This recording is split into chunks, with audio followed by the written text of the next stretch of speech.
Well, hello, everybody. This is Congressman Mike Levin, and thank you for joining us for our virtual town hall this evening. I am really honored to be back for our 116th town hall. When I first took office in 2019, we said we would do one town hall a month, and we have held true to that.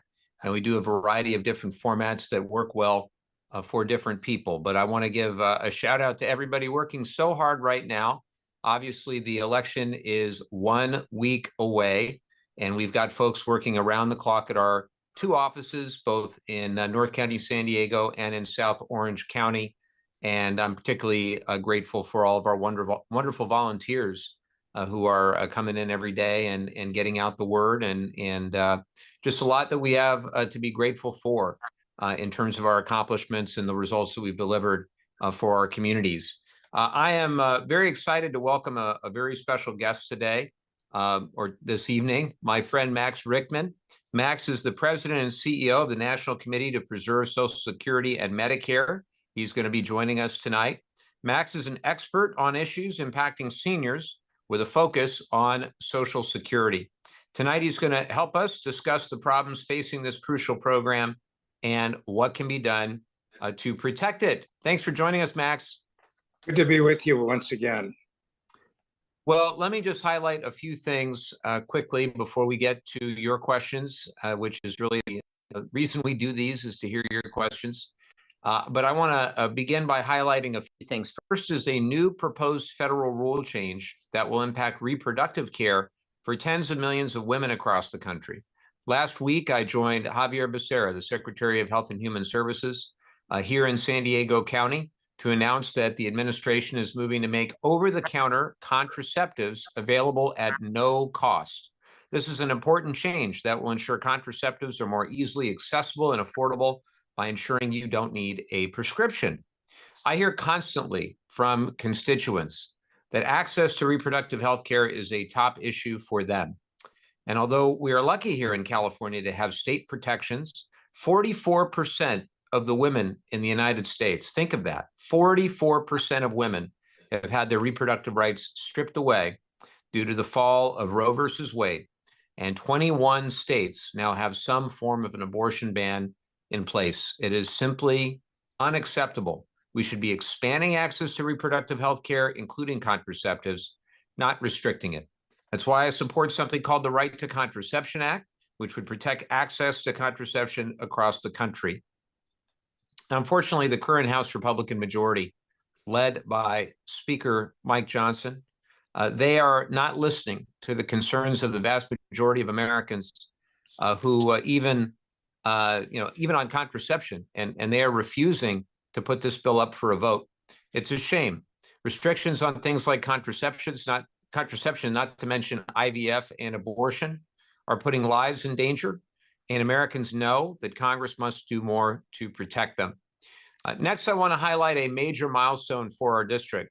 I'm very proud to share that as of this week, I have now delivered over $1 billion, with a B, $1 billion in federal funding to our district since entering Congress in 2019 for projects to address very important priorities and pressing issues. These are our taxpayer dollars that are coming back to our district, being used in our communities for everything from clean water infrastructure to rebuild our roads, our bridges, our law enforcement, and so much more. And this milestone comes as I help secure $100 million for the Orange County Transportation Agency's Coastal Rail Infrastructure Resiliency Project in San Clemente. This project is designed to improve safety and reliability of the Low-Sand Rail Corridor, which, as I think you know, really does need the help. We've been working very hard on this. I want to thank our Transportation Secretary, Pete Buttigieg, everybody at the Department of Transportation, and $100 million will go a long way towards stabilizing our South Orange County part of our Low-Sand Rail Corridor for some time to come. In general, I am committed to bringing as many federal resources as possible back home to improve the quality of life for all of our residents. And I'm so proud of all that we've accomplished so far. Again, $1 billion and counting. And we have a list. We have an interactive map on our website. If you go to our website at mikelevin.org, you will see it updated Now, with over $1 billion, you can go to your city, wherever you're watching or listening to this, and you can do a drop down and see your city and click on your city. And then you can see the exact projects that have been funded by the federal government, the amount of funding, the purpose for the money, and also the bill from where the funding derived, whether it was the infrastructure law or the American Rescue Plan, or in many cases, community project funds. We're very, very proud of this. Let me say one other thing. Obviously, many states were devastated by hurricanes, Helene and Milton, that killed dozens of residents and eviscerated economic lifelines for so many. We mourn the loss and pray for the families who are struggling to rebuild in the aftermath of that catastrophe. And it's so critical that the states that were impacted by the hurricanes get the necessary federal resources and disaster relief to rebuild quickly. In order for states like Florida and North Carolina to bounce back, FEMA does need emergency funding to deliver aid to those states. And I, along with a bipartisan group, wrote Speaker Johnson to bring members back to DC to vote on a supplemental aid package. Unfortunately, Speaker Johnson refused to reconvene Congress, and FEMA's requests for funding so far have been ignored. It really is unacceptable. Once members return to DC after the election, I'm going to continue to fight for emergency funding for FEMA in order to help the states get what they need, get the resources they need, and our small businesses as well. This funding wouldn't only benefit states impacted by the hurricanes, it would also benefit California and our other Western states affected by wildfires. Bottom line is FEMA urgently needs federal resources, and I will work with anyone to get that done on either side of the aisle. Another federal agency and program that urgently needs Congress's attention and has for some time is Social Security, and that's why Max is joining us. Since 1935, Social Security has been an essential resource for retired Americans, allowing them to enjoy their golden years. Today, it faces many challenges that must be addressed to ensure future retirees get the benefits they've paid their entire lives into this program. According to the Social Security Administration, most people 65 years old and above receive the majority of their income from Social Security. The poverty rate among Americans older than 65 is 10.3%. And without Social Security, listen to this, it would be nearly 38%. That's extraordinary. So essentially what Social Security does is keep more than 15 million seniors out of poverty. Recent studies have predicted that without congressional action, Social Security will become insolvent by 2035. We can't let it happen. We've got to act now to protect this crucial safety net. And since Social Security is a contributory system funded entirely by its beneficiaries through the payroll tax, its benefits are tied to lifetime contributions. So what do we need to do to make Social Security solvent? Well, we need to pass the Social Security 2100 Act. I support those at the very top, above 400,000 and up, paying their fair share into the payroll tax system. And if we just did that as part of the Social Security 2100 Act, we would be able to ensure the program is fiscally sound for future generations. I am a proud co-sponsor of that bill. I'd like to see it come to the House floor for a vote. What does my opponent want to do? Well, it's funny. He actually has an ad out there where he says he wants to protect Social Security. The reality is that he's been running for office for a very long time. And all the way back in the 90s is when he started talking about Social Security, what his plan was. And it's pretty simple. He wants to raise the retirement age, cut benefits, and his words, seniors should feel the pain. His words, seniors should feel the pain. I don't know about you, Max, but I think seniors have already felt more than enough pain. I think they've been paying into this system for decades, and it's absolutely preposterous. And before we get to Max, I just want to remind everyone, make a plan to vote. Make a plan to vote. We're 1 week away from Election Day, if you didn't know that.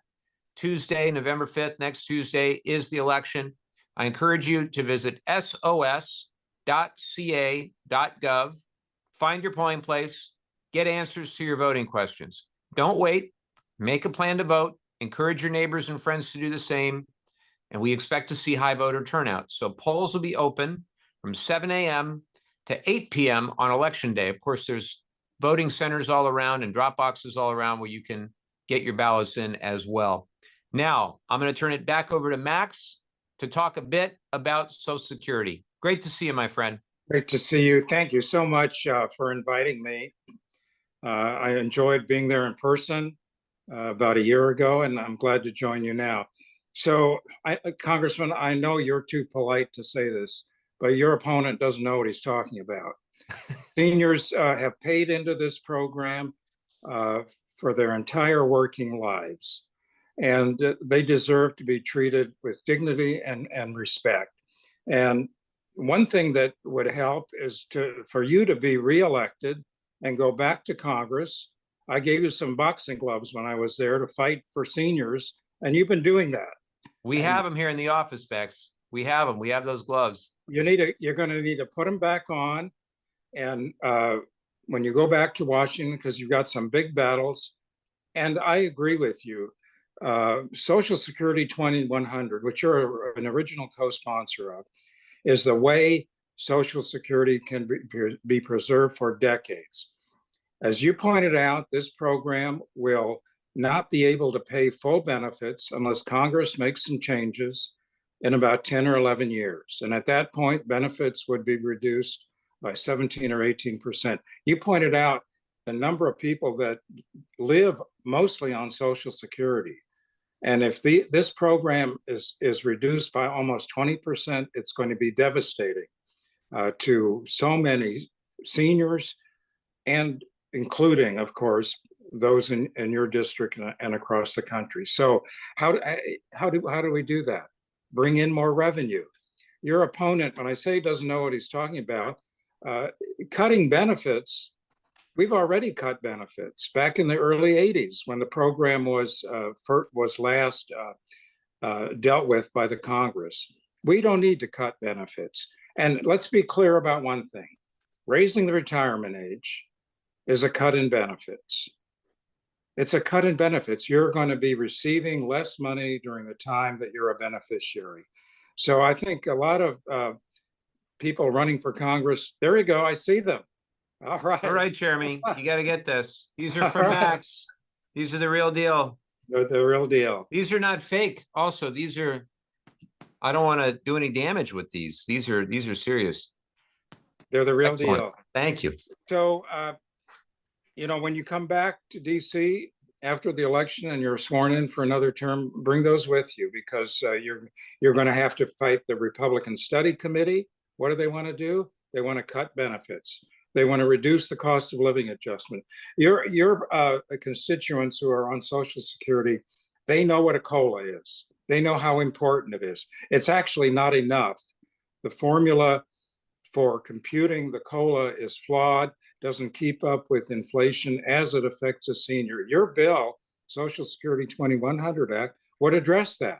It would apply a different formula for calculating the COLA based on what a senior requires, that market basket of goods and services that a senior relies on.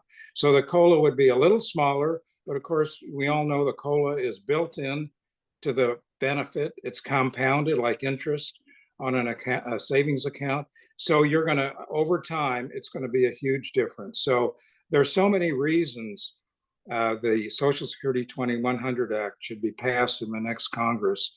And I'm sure with your work in the House of Representatives, we can finally get that accomplished. I'm not going to talk a whole lot because I know you have a lot of people that have questions, and I'd rather respond to those questions.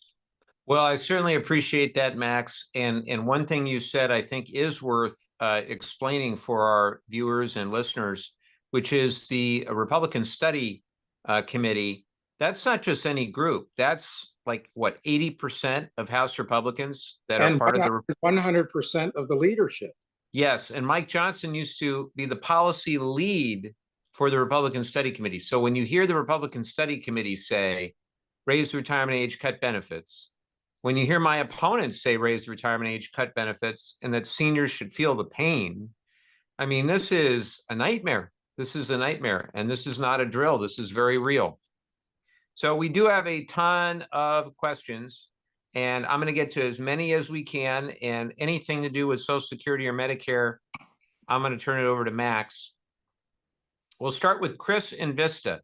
Chris says, I don't see a way where a private company can hold the rights and controls of a basic human need and where we can at the same time ensure our neighbors have power. SDG&E is making people homeless or worse, killing them by gating access to electricity behind profit.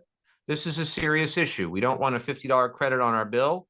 We want to own the infrastructure so we can use it to serve our neighbors as we see appropriate and price it in a way where no one is profiting from my neighbors' suffering. There's no reason the power infrastructure shouldn't belong to us. I know it's a huge and probably painful undertaking, but as of now, our lives are in their hands and they never seem to do the right thing. What can the federal government do to solve this issue? Well, Chris, thank you. I totally understand where you're coming from. You know, the system that we have requires the California Public Utilities Commission, based up in San Francisco, to act in the interests of our state's residents. And sometimes they do, and sometimes they don't. I get frustrated, just like you do, at the Public Utilities Commission. I think they have to ensure that we have an effective, reliable, cost-efficient, and clean system. Those are the things I'm always thinking about: reliability, cost, and emissions. And all three of those are important. You know, and before I was in Congress, I worked for a lot of clean energy companies, and I spent a lot of time up at the PUC. And I found that the utilities got their way far too often. And that, you know, sometimes it seemed like they were always getting their way. And I would just encourage us all as members of the community. We all have agency in this. We can all speak our minds. And I think that, you know, I think you're absolutely right that there is a important role for municipal electric utilities and for community choice energy. And I've been a supporter of community choice for some time, will continue to be so. A municipal utility that's publicly owned is also a very viable alternative. And, you know, usually, as opposed to a IOU, an investor-owned utility, which is all about profit, if you have a publicly owned utility, it hopefully is more about serving the public good. But, you know, I know that there were efforts in San Diego earlier in the year to have a publicly owned utility. I don't think it included Vista, but we'd be happy to follow up. And I think if North County were to decide to do something like this, it would need to be locally led. Wouldn't necessarily be federally. The federal government would have very little to do with it. What I can tell you that we're trying to work on at the federal level is to modernize the electric grid. That's something where we do have jurisdiction over big multi-state projects, because if we're going to electrify and decarbonize the way that we hope to, you know, we're going to need to roughly double the capacity of the electric grid. So I have the leading bill in the House to do that, co-sponsored by about 80 of my colleagues, called the Clean Electricity Transmission Acceleration Act. But I'm going to continue to fight for whatever federal policies I can that just give us a voice in this whole process. And you know, again, though, a lot of it does happen in Sacramento. Rad and Dana Point says, no one wants their values to drop, and yet the topic of affordability of housing seems like it needs more nuanced clarification and leadership on how we reframe both the language we use to address the real issues, which lower interest rates we're never going to completely resolve when supply of homes isn't there, and the demand that has outstripped the supply ever since the last real estate crash in the 90s, when builders learned not to saturate the market with dwellings. We need leadership on how to accommodate young adults and keep them in our communities they were born and raised in, rather than lose them to less expensive housing regions, as they're the leaders of their communities' futures. Equally, we need to provide older adults with options that are innovative and not simply high-density assisted living, so that the quality of life they are accustomed to doesn't get lost simply because they're looking to scale down. Well, Rod, I absolutely agree, and I worry about this all the time. I think about our district, and roughly 62% of our district does own a home, and many of them are doing very well. Home values have gone up. Of course, they're facing expenses. You know, insurance has gone up significantly. We're working on that with a bill called the Insure Act to create a federal reinsurance program for wildfire risk areas like ours. But for 38% of our district who don't own a home, many are, you know, not going to be able to own one anytime soon, given that the Prices for homes in our district are now about $1.25 million is the average price of a home. And so what we do about this, we have to build a lot more supply. Vice President Harris has talked about 3 million units, talked about dramatically expanding the low-income housing tax credit for developers be able to build more affordable housing, dramatic expansion of the first-time homebuyers tax credit, along with a renter's home tax credit for those who are renting to make sure that they're able to save and eventually hopefully put money towards a home of their own. So the housing construction tax credit is another one that we're working on. As I mentioned, 2 million units are estimated. If we're able to expand the low-income housing tax credit and the other tax policies the way I just mentioned, that'll get us most of the way there by most estimates. But I agree with you. I think that the federal government plays a role. The state and local government have to play a role as well. And we have to cut red tape and we have to build. We have to build. Donna in Vista says, and this is a Social Security question for you, Max. Donna says, saw this on CBS Sunday morning. Well, it doesn't apply to many. It would make a big difference for those wrongly convicted. Many spend decades behind bars, and that prevents them from working and building their Social Security benefits. Surely something can be done regarding their Social Security, and they get no services that those who did crimes will be afforded. What can be done to rectify this problem? Have you thought about any of this, folks who've been incarcerated? Well, I've heard of it. I've seen some of the press reports, and I do understand some of the concern that people raise. Of course, when people that have been incarcerated are released, they can receive their Social Security benefits. The problem is they haven't been working and contributing for all those quarters. So whatever their benefits are, they're going to be reduced dramatically.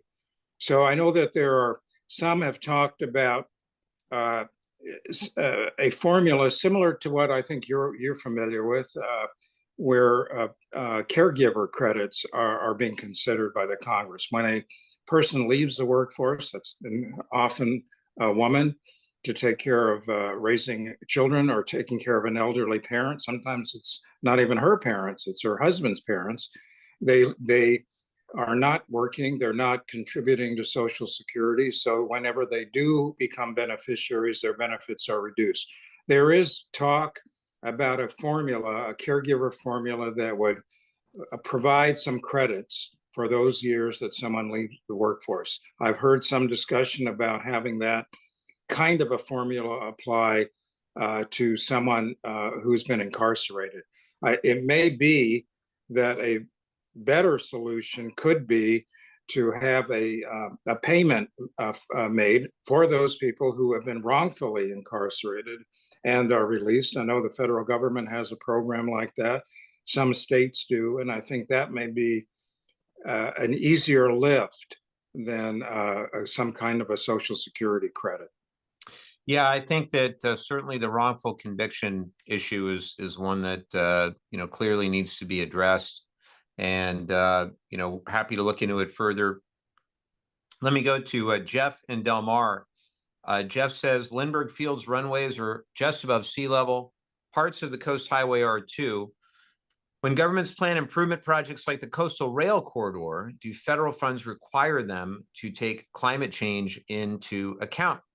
Well, Jeff, I appreciate very much you raising this topic. It's something I think about a lot. And as I mentioned at the outset, we just got $100 million for the South Orange County part of the rail corridor. We've gotten $53 million for the San Dieguito River Bridge in Del Mar and tens of millions for other parts of the San Diego portion of the corridor, and 40 million for beach sand and in Encinitas and Solana Beach and San Clemente.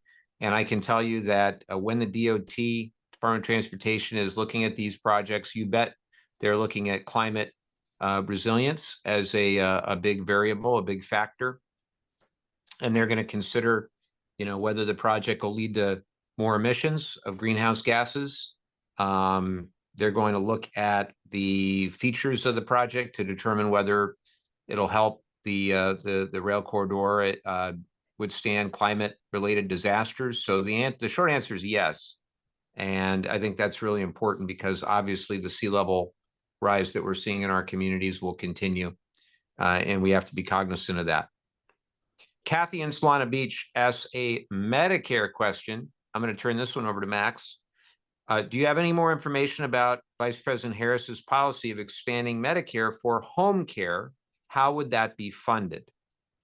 Well, it's interesting. You mentioned at the outset of the teletown hall, you talked about the prescription drug benefit that is going into effect next year. 10 drugs will be covered as part of the government's mandate, really, to negotiate for a better price for those 10 drugs. More drugs will be added each year. The way I understand Vice President Harris's proposal for home care is it would be funded by accelerating the number of drugs that are subject to negotiation. That savings, which is enormous, would be applied towards paying for the home care benefit that she would add to the Medicare program. There would be an acceleration also of the discounts that are going to be taken by Medicare for Medicare program for brand name drugs. And there will be, according to the plan that Vice President Harris has, more transparency for pharmacy benefit managers who are absorbing a lot of the profit. Some of it could be redirected towards paying for home care. And we all know that seniors, I've never met a senior that wants to go into a nursing home. They want to stay at home. And this proposal is a huge advancement in what seniors want and what they need. And that is to remain at home as long as they can. If they don't need skilled nursing facilities, they would rather be in their own home. And this plan the Vice President has proposed is paid for, I think, in a fair way. The first question you talked, I think it was about the profit that some of the energy companies are making. There isn't an industry that has reaped more profits, I think, than the pharmaceutical industry. And they have taken advantage of the federal government in the Medicare program. They've been taking advantage of seniors for decades. And, we hear, when I talk about this with some of the principals in the pharmaceutical lobbying group, they talk about, well, we need all this money to do the research, to provide all of these important drugs. You pointed out in your opening comments that a lot of that research is paid for by the federal government. And yet the federal government is also paying these enormous, unconscionable high prices, much higher than the same drug in other countries. So I think the proposal is fair. It will bring revenue in from where there is, I think, excess profits. I think a lot of people would agree with that in the pharmaceutical industry, and provide something for seniors that is so important to them, and that is to remain in their homes as long as they can. Thank you so much, Max. Let me turn it to Teresa in Encinitas, who asks, or who says, I hope you do not support American troops on the ground in the Israeli conflict, especially before our election is decided. Can you confirm?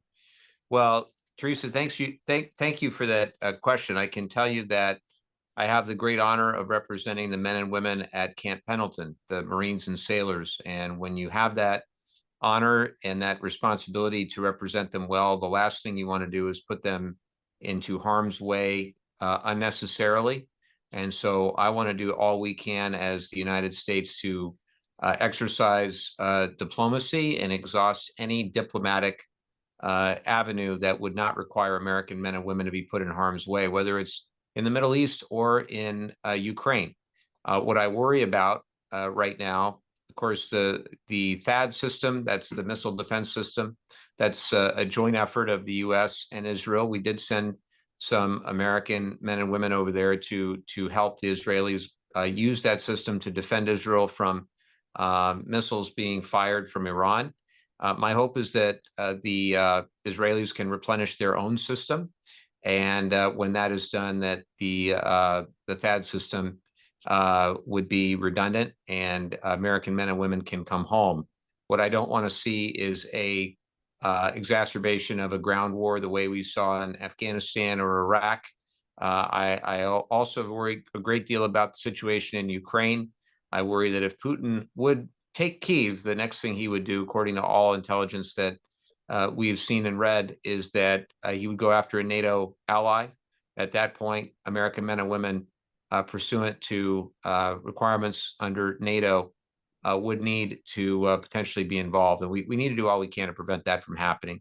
And that's why I think it's so important that we continue to support Ukraine as it's fighting Putin and Russia. Diane in Carlsbad says, after being burned in polls by 2016, I do remember that, Diane. I don't tend to put a lot of value into them. However, everything seems to point to very close races for Harris, you, and Tara Lawson-Remer for Board of Supervisors as well. Is there information you can share from the interactions with voters and your colleagues as to whether or not the reporting appears accurate regarding how close things are? Are there enough volunteers or are more needed? Well, Diane, you can never have enough volunteers. We would be so delighted. If anybody is watching this, you can go to mikelevin.org and you can sign up to volunteer with us. We've got obviously a week to go. We've got 2 offices, one in Carlsbad, one in Laguna Niguel. We'd love to see you. And I will tell you that, it's the polar coaster. All the polls come and go, and the only one that really matters is on election day. I think we know that the race for the president is very close. The race for the Senate is very close. The race for the House is very close. Our race, we always treat as though we are neck and neck and need to do everything humanly possible, leave no stone unturned until the end of the election day. And then we can all at least rest a little easier knowing we gave it our all as we wait for those results. I will tell you that, I believe you fear no opponent, but respect every opponent. That's what we've always done, what we will do. And I'm just so grateful to our VIPs, our volunteers in politics who are working very, very hard, leaving no stone unturned in this district, making sure that when it does come to 8 p.m. on election night, there's no more doors to knock or calls to make or people to speak with, that we've done everything possible to get out the vote. And I know that I'm sure Vice President Harris's campaign and Supervisor Lawson-Remer's campaign all feel the same. Next is for Tim in San Juan Capistrano. And this, well, maybe we can both answer this one, Max. Where do you stand on making Social Security benefits non-taxable? I am concerned about the Social Security Administration running out of money. As an aside, it probably will if Trump deports all the people paying into it who probably won't ever get benefits. Max, you want to take a stab at that? Sure. Well, we talked already about the solvency of Social Security, that with no action, the program will not be able to pay full benefits, not be broke, not be bankrupt. That can only happen if we have 100% unemployment and nobody's paying in, but there will be a shortfall. The tax on Social Security benefits goes into Social Security. And if that is eliminated, that shortfall is bigger and happens sooner. So it is not a good idea to suspend the tax on Social Security benefits. Your constituent raised the issue of undocumented workers and Social Security. There are so many myths, and I know we talked about it when I went out there in person about Social Security, that it's broke, it's bankrupt, the government stole the money, there's no money there. All of that is not true. And also, one thing that is not true is that undocumented workers are somehow stealing Social Security. In fact, just the opposite is happening. Last year, and this isn't Max Richmond, this is the Social Security Administration, reported that last year or the year before, $12 billion was paid into the program in payroll taxes by undocumented workers who managed to get a phony number, a phony Social Security account. And so they paid, their employer paid, but guess what? They could never collect because they didn't have a legitimate Social Security number. So actually the opposite is happening. with undocumented workers. They're paying into the program, and they can never collect as long as they don't have a legitimate number. So, it's just another misunderstanding, another myth that I think needs to be dispelled. And I know you've been doing your part, because I've been with you when you talk about it, to try to set the record straight on Social Security. Well, thank you, Max. I think we've just got to be real about Donald Trump's history and what he did when he was president, what House Republicans want to do. And it's all about cutting benefits, raising the retirement age. That's their playbook. It's been their playbook long before I got to Congress, and it's been only magnified in the 6 years since. And I think, former president is just saying whatever he thinks he needs to say to try to, score a few more votes in Pennsylvania, Michigan, and Wisconsin. It was pretty evident to me, and I don't trust. Forgive me if I don't trust the former president's word. After all the, you're not. I don't think you're alone in that. Yeah, right. All right. Christopher in Vista asks, ranked choice voting is a topic that is very dear to my heart, and from where I stand, one of the most effective ways to mend our confidence in a democracy that so often fails to represent us fairly. Do you plan on supporting the bill, and would you lend your name alongside Representatives Lee and Peters to help it gain recognition and momentum? I know it is a tremendous uphill battle to get representatives in power to vote to change the system that got them elected, but I feel like supportive changes like these could do so much to show that you trust the voters and really do want to encourage and engage the people to participate. Thanks for everything you do. Well, Christopher, I really appreciate you bringing this to my attention. I'm not familiar, admittedly, with the bill that you mentioned. I believe you say it's looks like it's a Jamie Raskin bill based on the link that I see. And if that's the case, I'll be happy. Jamie's a very dear friend, happy to look into it. And I can tell you that I am following closely the ranked choice systems in Alaska and in Maine. And I think, I would love a deeper dive to understand the pros and cons of those systems. But I do know that that bill is out there, and I will definitely take a look, and our team can circle back. Next is Bob in Laguna Niguel. This is a good one for you, Max. Bob says, I have heard that if Harris wins, vision and hearing coverage added to Medicare is a priority. What other improvements to Medicare are being discussed and prioritized to improve the quality of life for seniors and reduce costs? Well, vision and hearing, very important. And that is a part of the vice president's proposal, along with the home care. I think one thing that I've heard for a while is we ought to bring into Medicare dental coverage, vision, hearing, and dental. These are not luxuries. These are important to the safety of a senior, to the health of a senior. And we have found, we've been doing a lot of work with one of your colleagues, Debbie Dingle from Michigan, who's really taken a very keen interest in the hearing, adding hearing a benefit to the Medicare program, not just testing, but hearing aids. And she has done some work with a doctor at Johns Hopkins University who has studied this very carefully for years. And there, according to him, and I think he's correct, there is a direct association between hearing loss and dementia. And it's not just not socializing or not being involved in everyday activities. It's a physiological connection that he claims exists. So think about how much money we would be saving if we could hold off serious dementia by providing hearing aids, hearing testing, and hearing aids. Think about how much the nutrition of people, older people, could be improved if they had proper dental care. So these are benefits that I think are long overdue. I'm hoping that some of the associations, the American Dental Association, the lobbying groups that deal with audiologists, and that they would come around and support these programs, and that you would, and I know it's something that is important to you and to your constituents.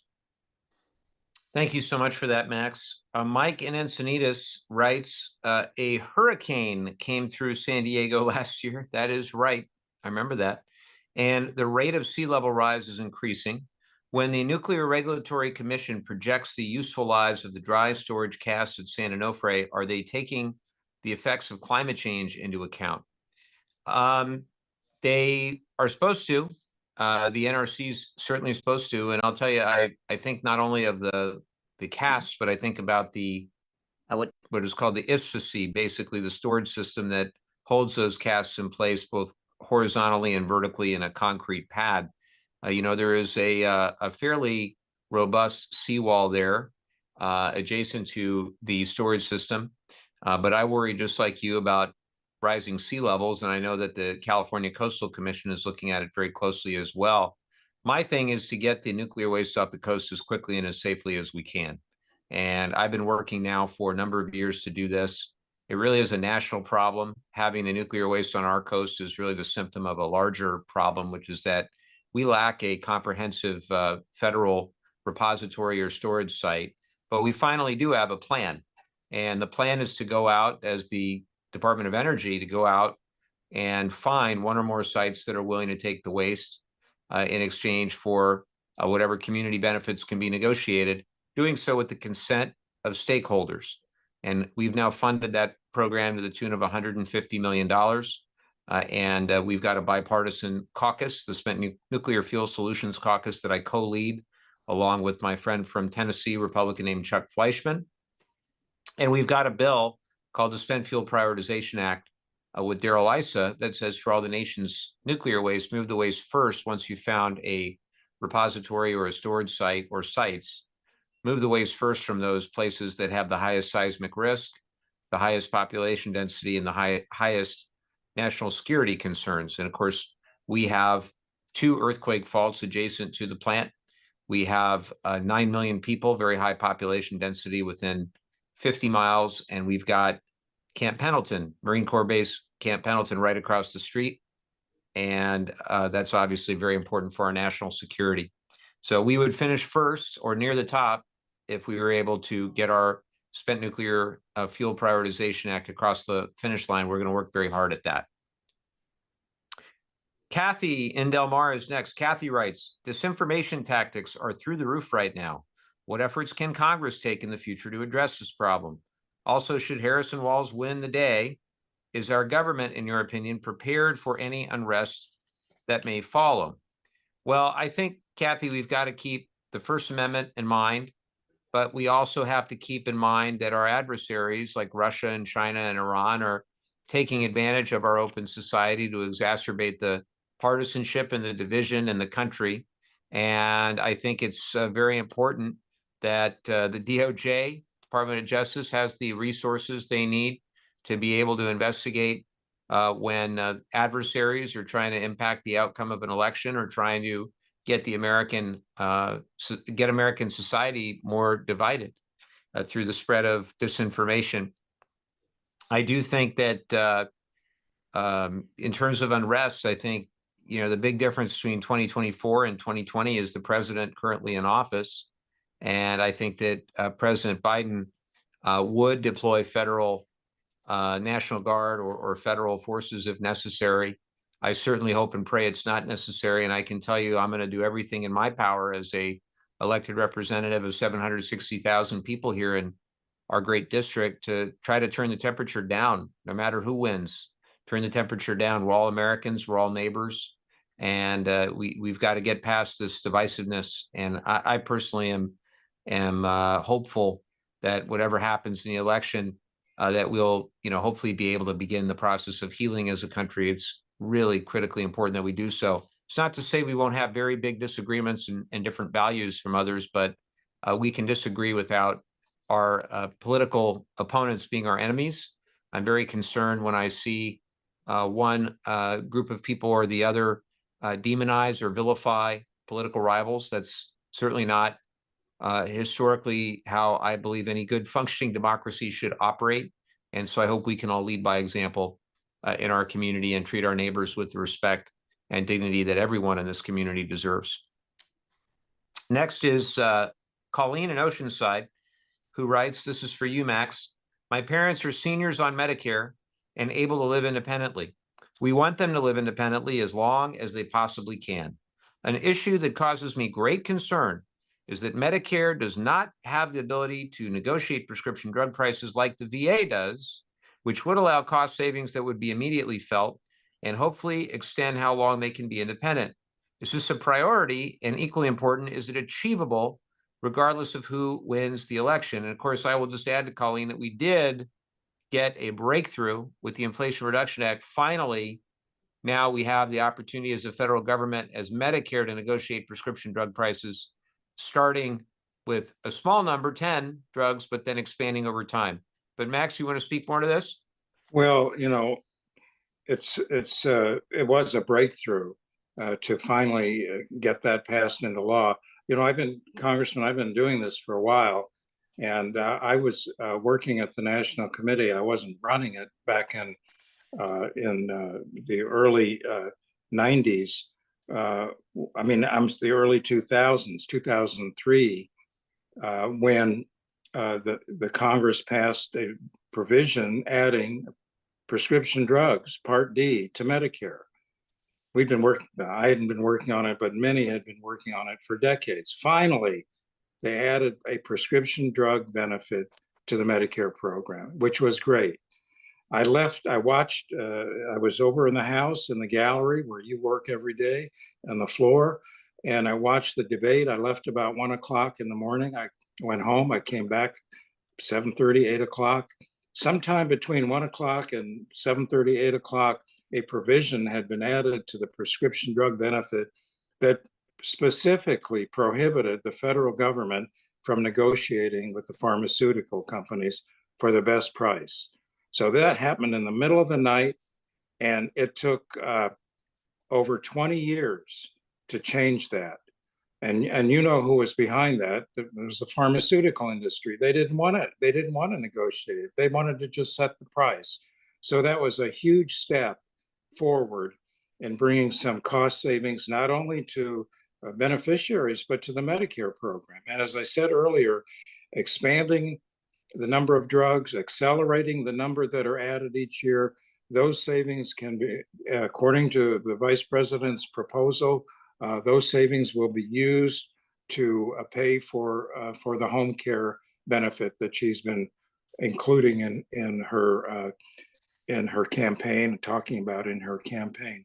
So, it took a long time, but we finally, you in the Congress and the advocacy groups like ours finally got that done. And I think it makes sense to build on that, add more drugs faster, and save seniors on Medicare and the federal government money.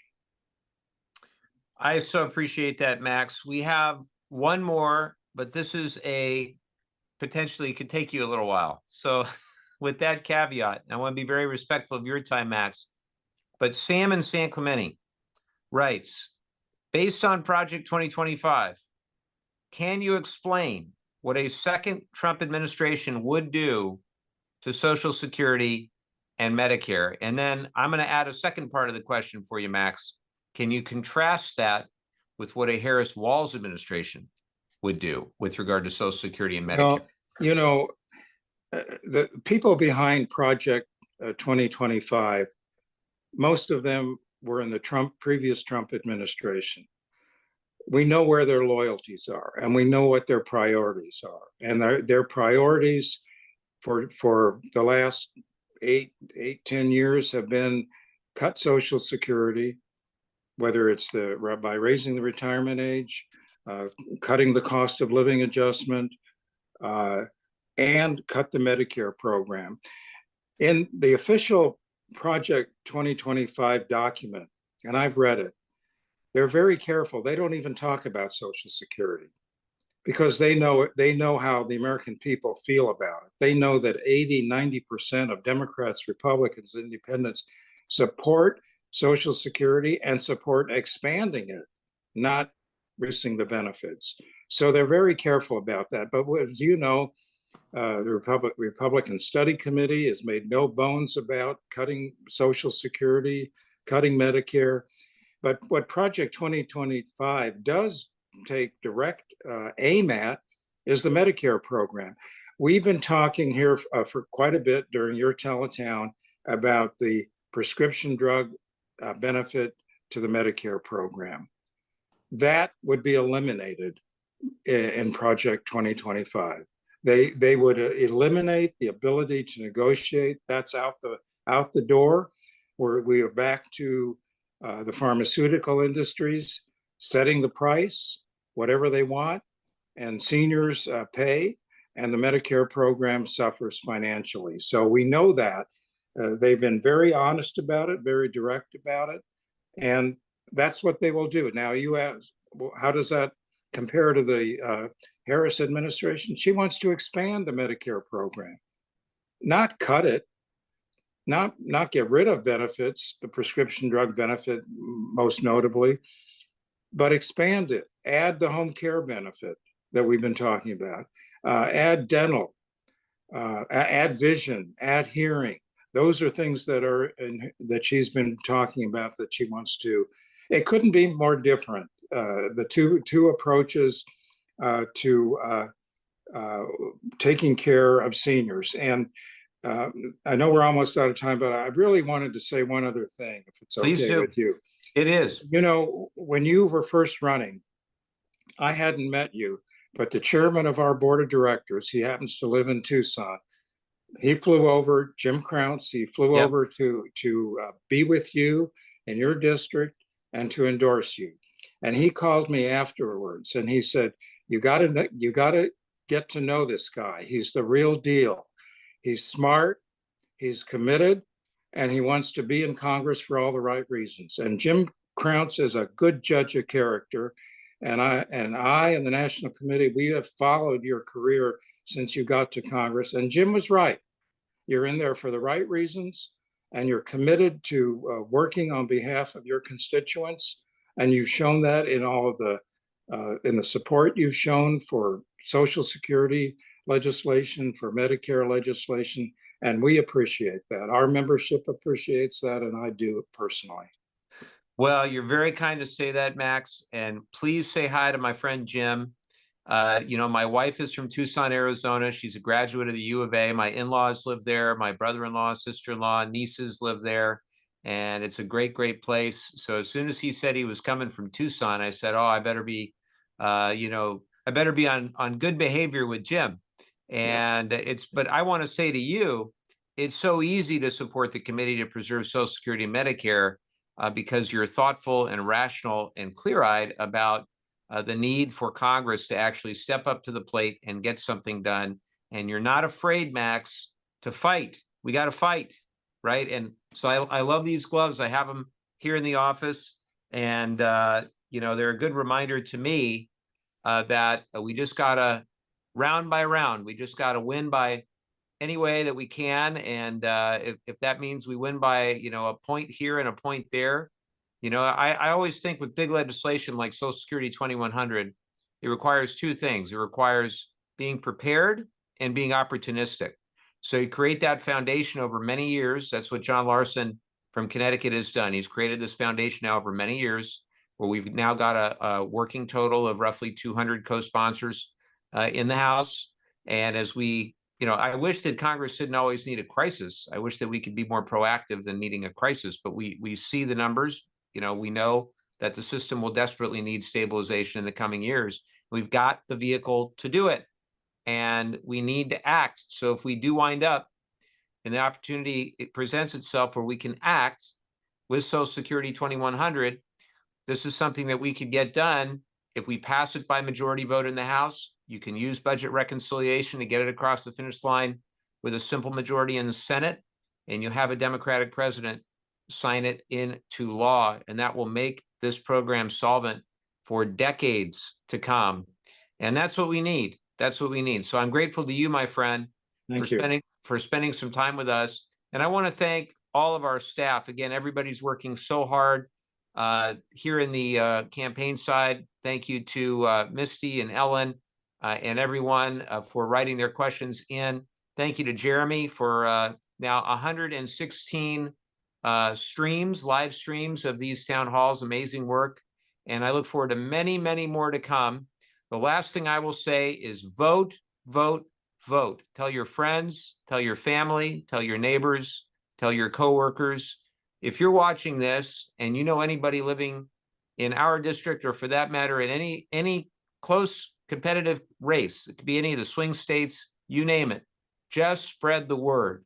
And you always need, I believe, as the Speaker of the House, Nancy Pelosi, likes to say, 3 things before an election: no underutilized resources, no wasted time, and no regrets the day after the election. So let's all wake up the morning after the election, that Wednesday morning. We may not know the results. Remember, it took a while in 2020 and in 2022 to know who won the presidency, who won the Senate, who won the House. We may not know, but we will know this: we gave it our all. There's no more doors to knock, no more calls to make. We unturned every stone, and that will, I think, lead to great, great success. So with that, Max, I look forward to seeing you in person, my friend, and I hope everybody has a great week leading up to a great, great election next Tuesday. Thank you. Thank you.